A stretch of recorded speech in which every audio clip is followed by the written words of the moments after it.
So first, as we look at our Earth on a stick, we're going to go over the words rotation and revolution. You don't need to worry yet about your Earth. Your head is the sun. We'll do that in a minute. But the first thing that's important here is rotation and revolution. These are going to be two important descriptive words as we talk about the sun, Earth, moon system. And so you're going to have rotation, where the Earth turns on its axis, so it rotates. So you can hold on to the axis and rotate it like that. The axis is tilted, but right now we're not worrying about that. But yes, it is. So as you rotate on the axis, this motion causes day and night. And so you can imagine if your head is the sun, as you look at the Earth, the side you're looking at has day, and the side away from you has night.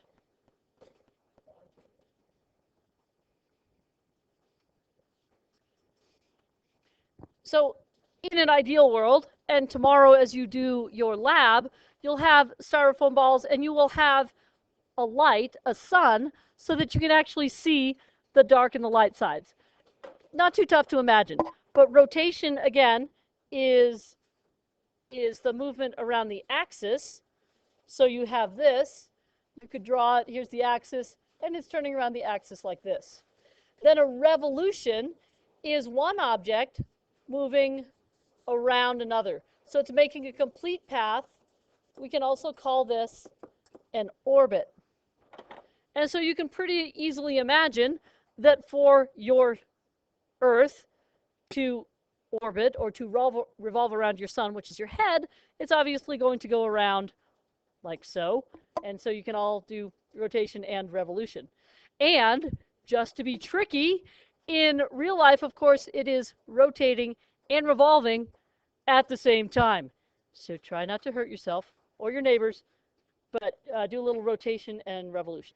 Now, these fairly simple movements are going to become very important as we talk about seasons, because as was pointed out, the Earth's axis, its rotational axis, is not perpendicular to its path around the sun. It is not exactly up and down, and in fact, it's tilted. So we can look at a picture of the sun here. And tomorrow when we do the activity, you will need to draw this. I know that's not a very good circle. We can make a better circle here, but that's not that important. This, of course, is the sun. And the Earth the axis is not straight up and down like this, but it is tilted. And so what's going to cause the seasons, as you know, is the hemisphere that's tilted is going to get more direct sunlight. And a good way to kind of demonstrate that, you have an equator on your Earth. So if you hold it so you can kind of straight out from your eyes, so the equator is straight level with your eyes, that's going to be spring or fall. So the whole Earth, as you do the rotation, is getting approximately the same sunlight, right? Obviously, the poles are getting less direct sunlight. They're cooler. The equator is getting more direct sunlight. It's warmer. Now, if you want to make it summer in the northern hemisphere, tilt the top just a little bit towards you, and you can see, keeping it at about the same level, that's getting more direct sunlight. If you had light beaming out of your eyes, which would be so awesome, you'd be able to see that direct sunlight hitting. And then look at the southern hemisphere. It's getting kind of more of a glancing blow. And so it's not getting as direct of sunlight. So kind of like the difference in the summer, at midday when the sun's shining directly down on you and it's really intense and you get a worse sunburn, that's the more direct angle. And in the morning and the evening, you get the more indirect rays and they are less intense. And then the opposite is you tilt it the other way, the southern hemisphere. Now, the Earth doesn't wobble back and forth. The Earth is always tilted, but as it goes around, the side that is facing the sun is different. That makes sense? So you can take a look at it today. Tomorrow we'll have a setup with a lamp, so you'll be able to demonstrated a little more directly. But that's rotation, revolution, and the tilt. And so this is just another picture from the textbook. We've got rotation and revolution here. And again, guys, this is a question we always see on the standardized tests, different versions of these sorts of questions. And again, you can see the Earth spinning this way as it goes around this way. And we'll find out next week, of course, the moon itself is also rotating and revolving around the Earth. And here again, with, kind of more neat lines, you can see, and this is actually going to be the Tropic of Cancer and the Tropic of Capricorn, and you can see the different seasons. You can see the tilt. That looks really extreme, but this is the tilt that the Earth is on. Now, when we look at this, so this picture right here, is this summer or winter in the Northern Hemisphere? Looking at the picture. In the Northern Hemisphere, why winter? Winter in the Northern Hemisphere. Because you can see, look, the sun is hitting most directly here. And here it's going to get kind of more of the glancing blow.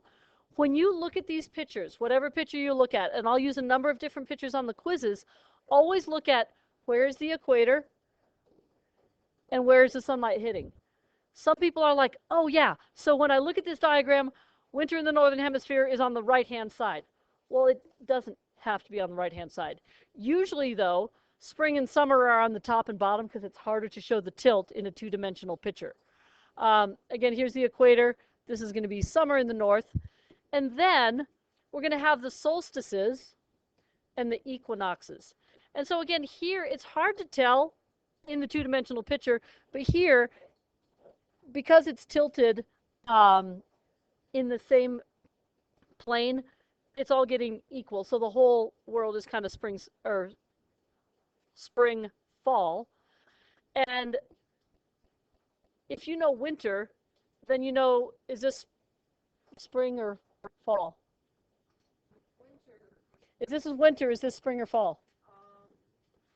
Which way is the arrow pointing? The arrow is pointing this way, so this must be spring, which means the vernal equinox.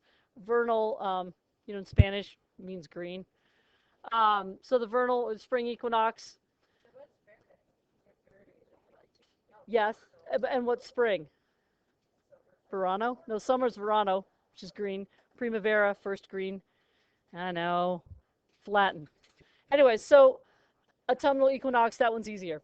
So you see this. So equinox, equi means equal, and nox means night. So you can remember the equinox as in times where there's equal hours of daylight and darkness. So equinox, one in the spring, one in the fall. Solstice, the word solstice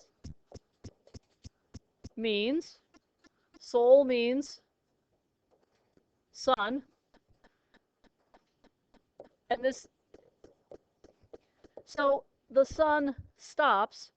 Ancient peoples all over the world made things like Stonehenge, they looked at rock formations and they watched the movement of the sun over the seasons.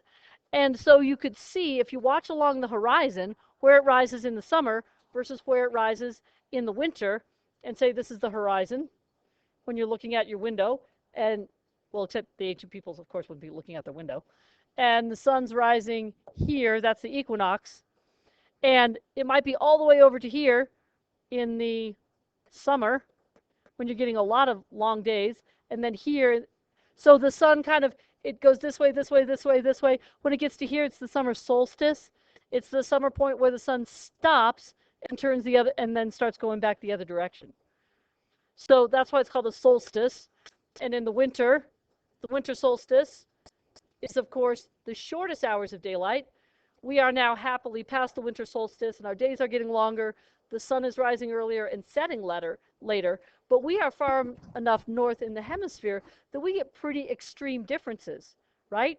In the winter, in December, before we went to break, it's getting dark at 4:30 in the morning, and the sun's not rising till, 7 o'clock or later.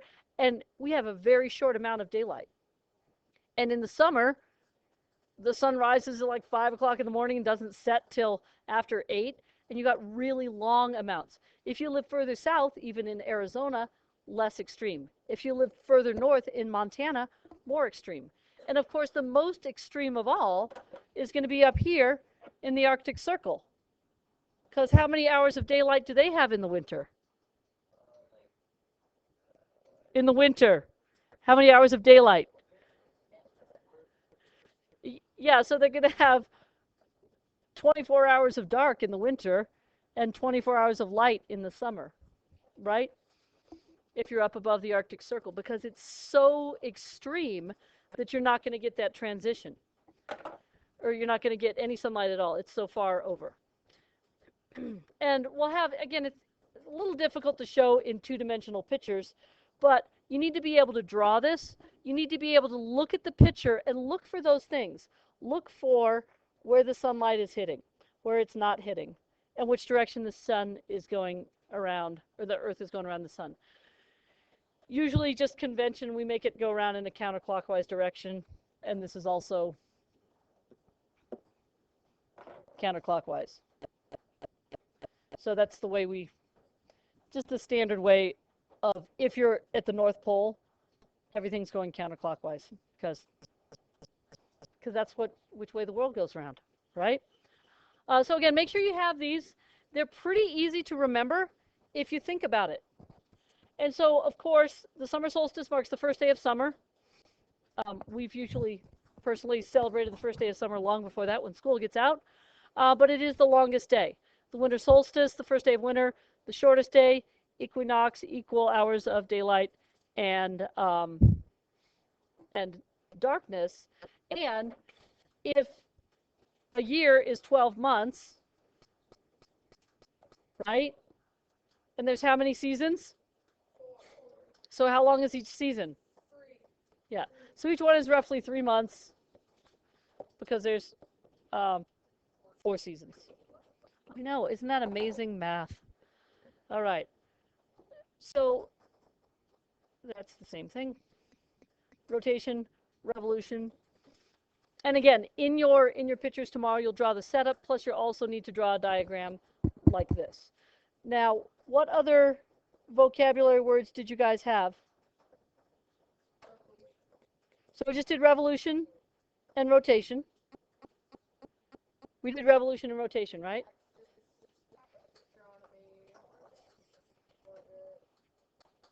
Okay. So the question is, did we get all the words? So an orbit is, again, going to be the path. An orbit, oh, and of course, 1 year is how long it takes the Earth to go around the sun one time, or go through the seasons. Astronomy, what did you guys have for astronomy?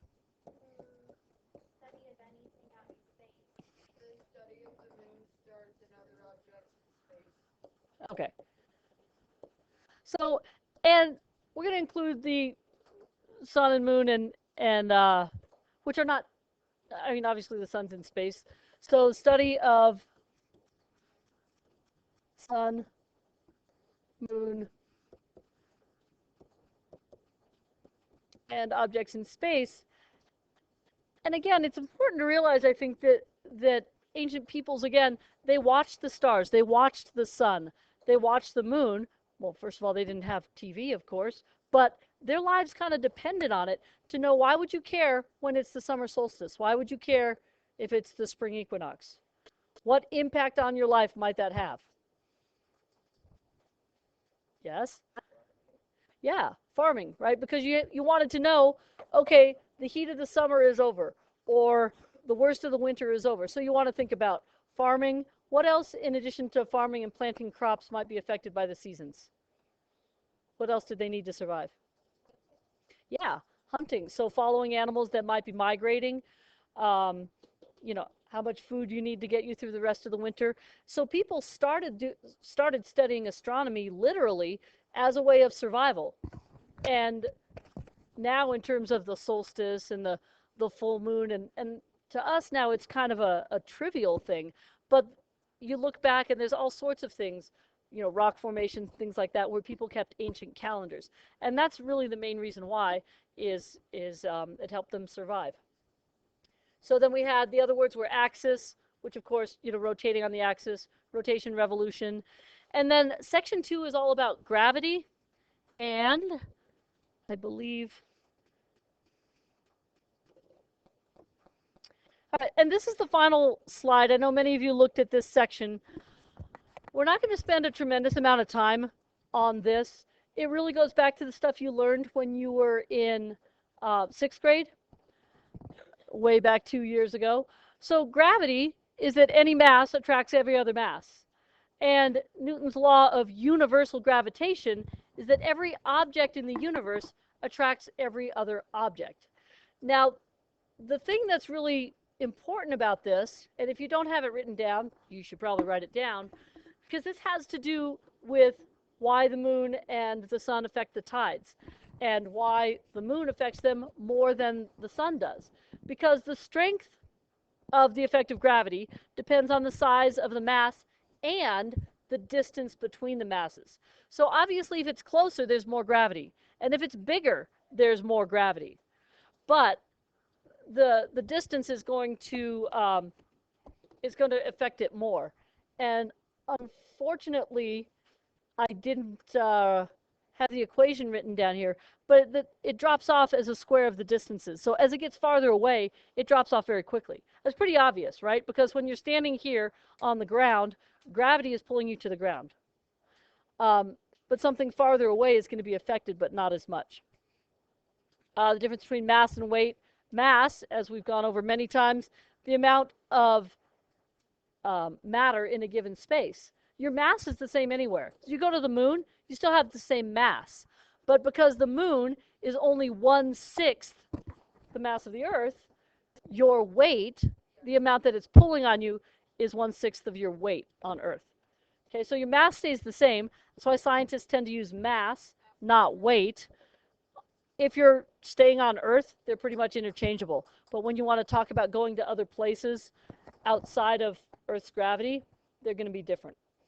And then inertia, Newton's first law of motion. An object at rest tends to stay at rest. Object in motion tends to stay in motion unless acted on by another force. And this is all basically what makes the world go round, right?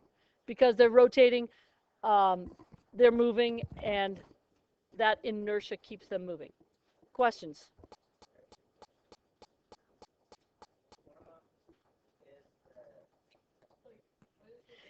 So the question is, what is your mass if you're out between the planets, right? Your mass is the same, but you are weightless, right? There's no gravity pulling on you, so you're floating. You weigh nothing because there's nothing pulling on you. So that's why you see the people up at the space station. They're technically within Earth's gravity, but they're far enough out, their mass is so small, they're far enough away, they just float through the International Space Station. And there's actually, strangely, some interesting problems with that. One is that our bodies evolved to be in Earth's gravity. And so our bone density and our circulation and our blood pressure are all designed to deal with gravity. And so if you are weightless for a long period of time, similarly to if you just laid on the couch for a long period of time, you lose bone mass. Your blood pressure is not easily able to handle standing up really quickly and things like that. So astronauts, they've discovered it's really important for them to find ways to exercise and do things to create some sort of artificial gravity. Otherwise, when they come back to Earth, they have problems and it takes a while. But their bone density and muscle mass, strength, the whole thing about if you go to the moon, you could jump really high, right? Because there's no gravity. Well, the opposite happens. If you spent too much time on the moon or on the space station, you would come back here and you would have a hard time moving because your muscles have all atrophied. And it happens very quickly, really in the amount of space of like days and weeks, not months. Yeah. Yes. So that's one of the things they do. If you watch, and I think as we watch, again, there's a lot of good NOVA videos that talk about some of the training of if we're going to send people to the moon, if we were to ever send humans to Mars. And one of the things they do is they have like a treadmill, but there's like these straps holding you down onto the treadmill, so you could actually run. Another thing, if you spin something, it creates basically a gravity, right? So if you have a space station that spins, then around that outer edge, there would be gravity that would hold you to the outer edge. So you would kind of have some science fiction movies have something kind of like that. A spinning can cause a force. But yeah, it's actually very difficult. But yeah, they basically have exercise equipment, but it's modified so that you don't fall off like a bike. So you could have an exercise bike, you've got resistance on the wheels and something kind of strapping you to the seat so that every time you move it doesn't push you off. So it's a little different, but you know modifications from what we do now. Other questions?